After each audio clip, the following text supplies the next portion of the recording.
Parkwell di Barcelona, Barcelona වල තියෙන. අද අපි මේ පාක් එක වටේ රවුමක් යන්නේ.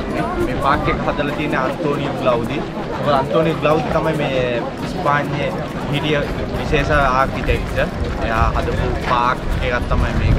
මේකේ මොකක්ද දන්නවද වැදගත්ම දේ? මේක ඇවිල්ලා මාස්ටර්පීසස් පාක් එකක්. ලෝකේ තියෙන ලස්සනම පාක් එක කිව්වොත් නිවැරදි. මොකද මේකේ වටේම තියෙන්නේ ඒ කියන්නේ අපි ලංකාවෙන් කියනවා නම් ටයිල්ස් වලින් නිර්මාණය කරපු නිර්මාණ ශිල්පයක් තමයි දී අන්තෝනියෝ ඩි ග්ලවුදිගේ තියෙන්නේ. අපි පොඩ්ඩක් අද යමු මේක වටේ. මොකද පල්ලෑ තියෙනවා ලස්සන මකරෙක් ගෙම්බෙක් වගේ මාස්ටර්පීසස් දේවල් වතුර එන විදිය මේ පාක් එකේ.